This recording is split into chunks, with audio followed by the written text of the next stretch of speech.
Tyler leaned across our scratch kitchen table and hissed, "Sign or you'll regret it." Sherry didn't stop him. I signed the quitclaim deed and walked out. 2 days later, their lawyer called. I didn't know it at the time, but that phone call, polite, careful, almost trembling, was the moment everything turned. Not because I'd planned some clever move, not because I'd outsmarted anyone. It turned because I'd finally stopped arguing and started protecting myself. But I'm getting ahead of things. The night it happened, the house felt smaller than it ever had. Same ranch on West Fisher Road in Bay City, same hum from the old refrigerator, same yellowed light over the kitchen sink. The table between us was scarred with 20 years of dinners, bills, and quiet apologies. Tyler dragged his chair closer and planted his elbows on the wood like he owned it. He didn't look at me when he slid the paper across. He looked at Sherry. "Tell him," he said. Sherry wiped the counter with a paper towel that was already clean.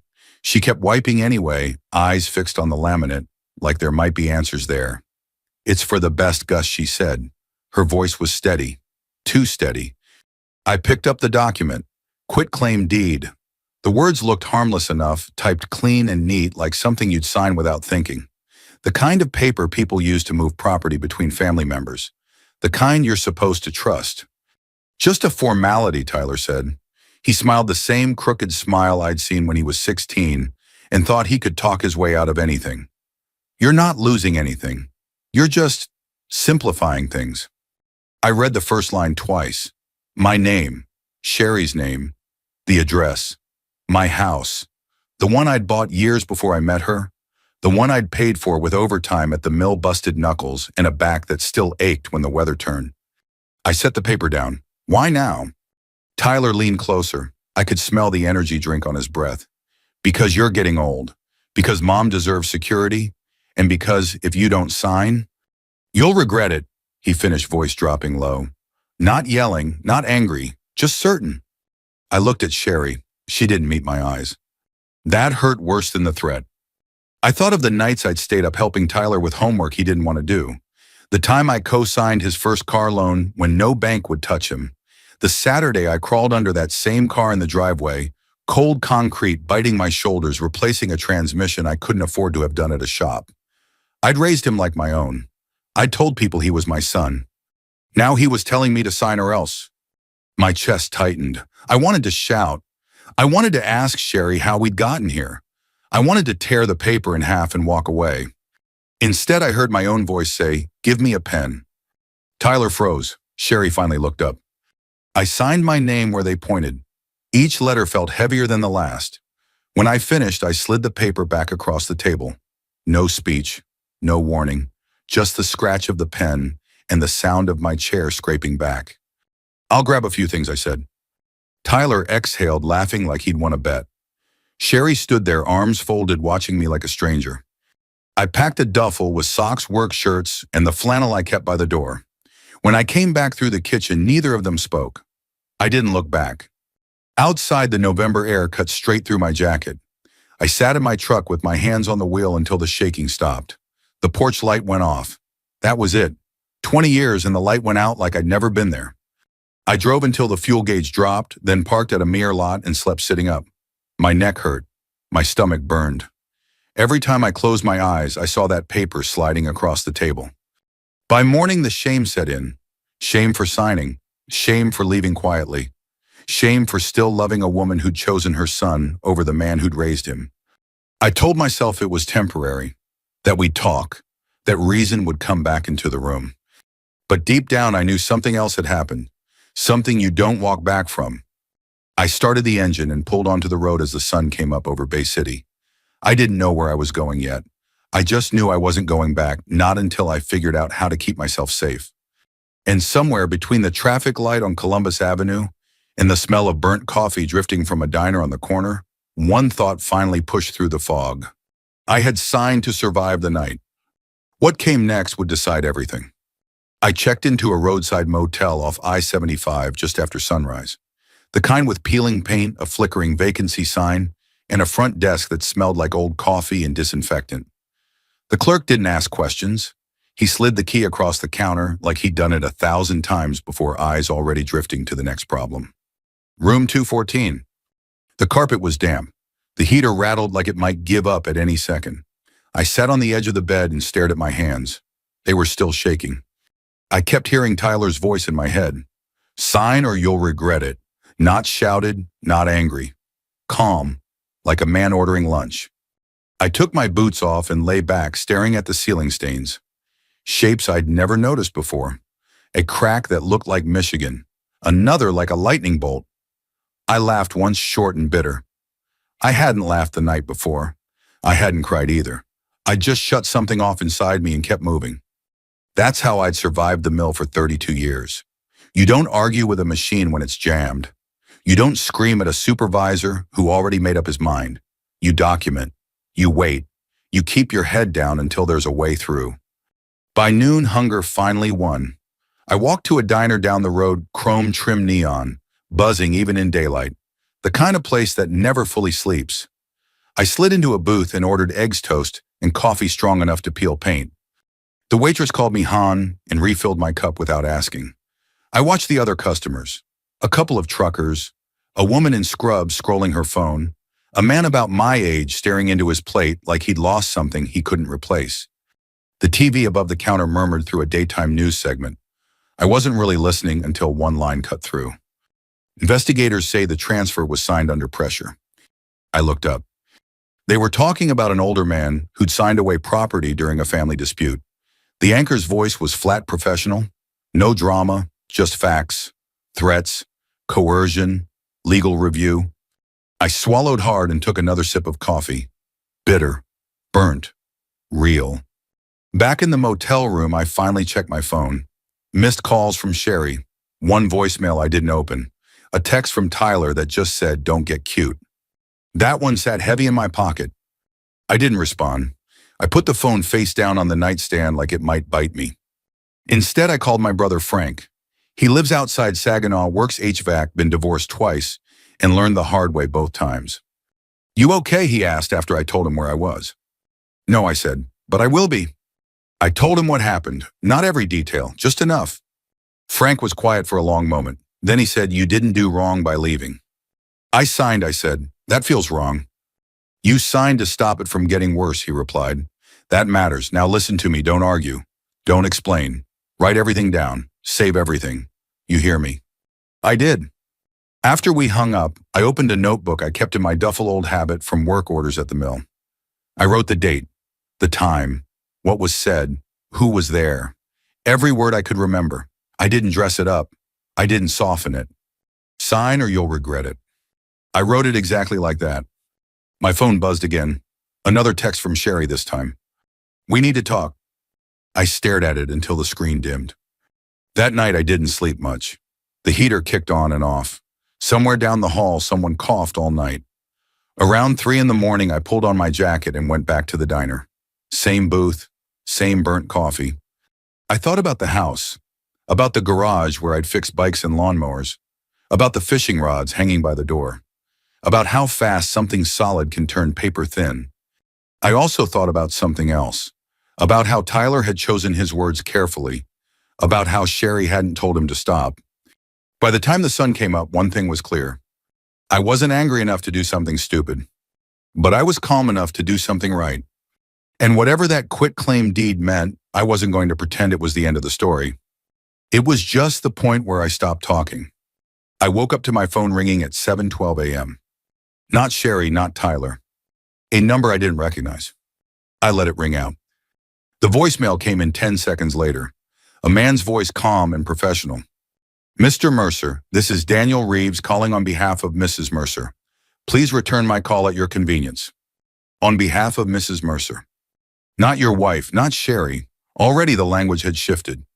I sat on the edge of the motel bed phone in my hand, heart thumping harder than it had the night before. I hadn't done anything yet. Not really. I'd slept in my truck eaten diner eggs, written notes in a beat-up notebook. That was it. So why was a lawyer calling? I showered, pulled on clean clothes, and drove east until the town thinned out and the water came into view. Saginaw Bay looked gray and flat under the clouds. I sat in the truck and listened to the voicemail again. "At your convenience." That phrase stuck with me. I called Frank back. "A lawyer just called," I said. Frank let out a low whistle. That didn't take long. I haven't even talked to one yet. Then you should, he said. Today. He gave me a name. Marcia Klein, local, older, had handled a couple of ugly property cases Frank's company got dragged into years back. She's fair, he said, and she doesn't get impressed by bullies. Her office was in a low brick building near downtown Bay City, wedged between a tax preparer and a closed insurance agency. The waiting room smelled like lemon cleaner and old books. A faded photo of the courthouse hung crooked on the wall. Marcia Klein was in her late 60s, gray hair pulled back, tight glasses perched low on her nose. She shook my hand once firm, then gestured to a chair. Start from the beginning, she said. So I did. I told her about the kitchen table, the quitclaim deed, Tyler's voice, Sherry's silence, the motel, the texts. I slid my notebook across the desk. She read without interrupting. When she finished, she folded her hands and looked at me for a long moment. Did anyone threaten you if you didn't sign, she asked. Yes. Did they give you time to review the document? No. Did you believe there would be consequences if you refused? Yes. She nodded slowly. All right. That's it, I asked. She leaned back. Mr. Mercer signing a quitclaim deed doesn't erase the circumstances under which it was signed. I frowned. They made it sound final. People always do, she said. Paper feels powerful. Process is more powerful. She explained it the way you'd explain an engine problem to someone who'd been around machinery his whole life. No jargon, no drama, just steps. Threats mattered, timing mattered, messages mattered, and most of all, what happened after the signing mattered. Your wife's side rushed to a lawyer, she said. That tells me they're nervous. Why? Because if this transfer moves forward while there's evidence of coercion, it becomes a liability. Title companies don't like that. Realtors don't like that. Judges really don't like that. I felt something loosen in my chest. Not relief, not yet. More like the sense that the floor wasn't completely gone. Marcia tapped the notebook. You did the right thing writing this down. I almost replied to the text I admitted. Don't, she said. Silence is your friend right now. She dictated a short letter to her assistant while I listened. Formal, calm, it requested clarification documentation and notice of any intent to record or transfer the deed. It mentioned duress without accusing anyone directly. We're not attacking, she said. We're preserving. As I stood to leave, she added almost casually, if they try to do anything with that deed, you'll hear from them again. Probably sooner than later. She was right. I had barely pulled into the motel lot when my phone rang. Same number as before. I answered. Mr. Mercer, the man said. Daniel Reeves, thank you for calling back. His voice was different, softer, slower. I understand you may have concerns about the circumstances surrounding the deed, he continued. I pictured Tyler at the kitchen table, confident, leaning back in his chair. I pictured Sherry wiping the counter. I have questions, Reeves said. Nothing formal, just to clarify intent. I've retained counsel, I replied, surprised at how steady my voice sounded. A pause. I see, he said. Well, and perhaps we should all take a breath before moving forward. Take a breath. That phrase stuck too. After we hung up, a text came in from Tyler. Why are lawyers involved? I didn't answer. I sat on the bed and stared at the wall. My hands were still shaking, but it wasn't fear anymore. It was adrenaline, the kind you get right before a machine kicks back to life. For the first time since I'd walked out of that house, I understood something. They thought the quitclaim deed was the finish line. They'd forgotten about the record. Not just my notes, not just the texts, the timing, the pressure, the sudden scramble, all of it. And now, without raising my voice or stepping back into that kitchen, I'd shifted the ground under their feet. I didn't know how it would end. But I knew this much. They were done pretending. The call came that evening just after 6. I was sitting on the edge of the motel bed boots off watching the local news with the volume low. They were talking about lake effect snow moving and showing footage of salt trucks lining up at the county yard. Normal things. Grounded things. I needed that. My phone buzzed. Same number. I answered. Mr. Mercer, Daniel Reeves said, "Thank you for taking the call." His voice was different again, slower, careful, like he was walking across ice he didn't trust. I understand you've spoken with counsel, he continued. Yes. Well, good. That's usually best. Usually best. 2 days ago, his clients had told me to sign or else. Now he was advising caution. He cleared his throat. There seems to be some confusion about the intent of the quitclaim deed. I almost laughed, almost. What kind of confusion, I asked. Whether the transfer was voluntary, he said, and whether all parties were fully comfortable at the time of signing. I thought of Tyler's smile, Sherry's silence, the way my hands had trembled when I picked up the pen. I wasn't, I said. Another pause. I see, Reeves replied. In that case, we'd like to discuss options that avoid unnecessary escalation. That was lawyer language, for we didn't expect this. After we hung up, I sat there for a long time, phone resting on my knee. The room felt warmer. Not safe, not yet, but warmer. Then the text started. First from Sherry. Why are you doing this, Gus? Then another. We can talk like adults. I didn't answer. An hour later, Tyler tried. You're blowing this up for no reason. I set the phone down and walked outside. The motel lot smelled like wet asphalt and exhaust. Somewhere down the road, a semi downshifted, the sound deep and familiar. I drove to the VFW on Washington Avenue. Fish fry night. I hadn't planned on it. I just needed to be around people who didn't want anything from me. Inside, the place buzzed with low conversation and clinking plates. Old men in ball caps. Couples who'd been together long enough to sit in silence without tension. Someone slapped me on the shoulder and asked how work was going. Same as ever, I said. I ate quietly, listening more than talking. When the conversation drifted to money, divorces, kids who thought they knew better, I realized something. None of this was rare. What was rare was stopping it before it finished you. When I got back to the motel, there was one more voicemail. Sherry this time. Her voice cracked halfway through. Please call me, she said. Tyler's upset. This isn't what we wanted. That line stuck with me. This isn't what we wanted. It told me everything. I called Marcia the next morning. They're nervous, she said after I relayed the messages. Good, but don't mistake that for remorse. What do we do now, I asked. We wait, she said, and we prepare. She explained the next steps. How the deed couldn't be quietly recorded without questions now. How any attempt to sell or refinance would trigger scrutiny. How their lawyer's tone change meant they'd realize the paper wasn't clean. They thought you were broke, she said.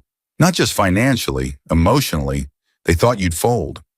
I thought about that as I hung up. By noon, word had spread further than I expected. Sherry's sister called, then a man from church I barely knew. Each conversation followed the same pattern, concern wrapped around pressure. Be the bigger man. Family is family. Don't drag this out. Every call tightened something in my chest. Every call made me doubt myself. That afternoon, I almost cracked. I picked up my phone and typed a reply to Tyler. 3 sentences, honest ones. I hovered over the send button. Then I remembered Marcia's voice. Silence is your friend. I deleted the message. That evening, another text from Tyler came through, angrier this time. Sloppier. Misspelled words, accusations, threats he tried to walk back in the same breath. I saved it. I went to bed exhausted but clearer than I'd been in days. They were scrambling. And I wasn't. The county courthouse smelled like old paper and floor polish. I noticed that the moment I walked in, like my body was filing details the way it always had at the mill, quietly, automatically, because those details might matter later. The fluorescent lights hummed. People sat on wooden benches with manila folders on their laps, whispering like they were in a church. Marcia walked beside me carrying a thin binder. She wore the same gray jacket she'd worn the first day we met. Practical, no nonsense. Remember, she said softly as we stopped outside the mediation room, you don't need to perform. Let the record do the talking. I nodded. Inside, the table was long and scarred, not much different from the one in my kitchen. That struck me harder than I expected. Sherry sat on the far side, hands folded tight in front of her. She looked smaller here. Tyler sat next to her, one leg bouncing, jaw clenched like he was chewing on something bitter. Daniel Reeves was already there, shuffling papers, glasses sliding down his nose. He looked up when we entered and offered a polite smile that didn't quite reach his eyes. Mr. Mercer, he said. Ms. Klein. We sat. The mediator, a middle-aged woman with tired eyes, explained the process. Neutral ground, opportunity to resolve, voices calm, no interruptions. Tyler broke that rule in the first 5 minutes. This is ridiculous, he said, leaning back in his chair. He signed. End of story. The mediator held up a hand. Sir. He signed. Tyler repeated louder this time. No one forced him. I kept my eyes on the table. Reeves cleared his throat. What my client means is that there may be differing recollections of how the document was presented. Marcia didn't argue. She opened her binder and slid a single sheet across the table. Let's start with recollections, she said. Then we'll move to facts. Sherry shifted in her seat. Tyler stopped bouncing his leg. Marcia spoke calmly, like she was explaining a maintenance schedule. Dates, times, text messages, the exact wording Tyler had used, the follow-up text from Sherry, the sudden attempt to involve a realtor less than 48 hours after the signing. Reeves glanced at his notes, then at Sherry. Tyler scoffed. You're twisting things. Marcia nodded once. That's why we're here. She reached into her binder again and slid another page forward. This, she said, is a contemporaneous record written the same night the deed was signed. That got their attention. I finally spoke. My voice sounded older than I felt. Steadier too. I wrote it because I was scared, I said. Because I was told to sign or regret it, and because my wife didn't tell her son to stop. Sherry's eyes filled, but she didn't look at me. The mediator leaned in. Mr. Kane, she said to Tyler, did you say those words? Tyler opened his mouth, closed it, looked at Reeves. I didn't mean it like that, he said finally. It was just frustration. Frustration, Marcia asked, or pressure. Reeves shifted. Perhaps we should take a break. No, the mediator said. We're making progress. Marcia slid one last document forward. A printout of Tyler's text from 2 nights earlier. The angry one. The sloppy one. You're blowing this up for no reason. The room went quiet. I looked at Tyler then, really looked at him. He didn't look powerful. He looked cornered. I raised you like my own, I said, keeping my voice low. I never asked for thanks, but you crossed a line I can't unsee. Sherry let out a small sound halfway between a gasp and a sob. The mediator folded her hands. Given what's been presented, she said, it appears the transfer may not withstand scrutiny. Reeves nodded slowly. We are prepared to discuss rescinding the deed. Tyler shot him a look. What? To avoid further exposure, Reeves continued carefully, and potential consequences. That was the moment. Not triumph, not revenge, just the quiet understanding that the threat had failed. The paper they thought would take everything from me had turned on them instead. We left the room an hour later with an agreement in writing. The quitclaim deed would be withdrawn. No sale, no transfer, no quiet erasure of my life. In the hallway, Sherry touched my arm. Gus, she said, voice shaking, we can still talk. I stepped back. We already did, I said. And for the first time since that night at the kitchen table, I felt something settle inside me. It wasn't victory. It was relief. I moved into a small apartment on the east side of town 2 weeks later. Nothing fancy. Second floor, brown carpet, windows that rattled when the wind came off the bay. But it was quiet and it was mine. I bought a used recliner from a guy on Facebook Marketplace and hauled it up the stairs myself, stopping halfway to catch my breath. I didn't mind the ache in my back. It reminded me I was still standing. The first morning there, I woke up before the alarm. Sunlight cut through the blinds and landed on the bare wall across from my bed. No voices in the kitchen. No tension hanging in the air. Just the hum of traffic and a neighbor's radio playing somewhere below. I made coffee and drank it standing by the window. For years, I'd measured my worth by how much I could carry, how many bills I paid, how many problems I fixed, how much silence I swallowed to keep the peace. I thought that was what being a husband and a father meant. I was wrong. A week later, I went back to the diner off I-75, same booth, same burnt coffee. The waitress smiled when she saw me. Haven't seen you in a bit, she said. Had some things to sort out, I replied. She nodded like she understood exactly what that meant. I started stopping by the VFW on Fridays again. Fish fries, coffee mornings, men who didn't ask too many questions and didn't need big explanations. One of them asked if I wanted to join a fishing trip up north in the spring. I said yes before I had time to talk myself out of it. Sherry called once more. I recognized the number and let it ring. I watched it vibrate on the table until it stopped. No anger, no satisfaction, just a quiet certainty. Some doors don't close with a slam. Some close with a choice. I didn't leave to punish them. I didn't stay silent to be clever. I did it because there comes a point when protecting yourself isn't selfish, it's necessary. If you've ever felt cornered by the people who were supposed to have your back, if you've ever been told to keep the peace at the cost of your own dignity, remember this: you're allowed to step away. You're allowed to document the truth, and you're allowed to choose yourself even late in life. If this story hit close to home, take a moment. Share it with someone who might need to hear it. And if you want more stories like this, real, grounded, and hard-earned, consider subscribing. Sometimes the strongest thing a man can do is walk out quietly and refuse to be erased.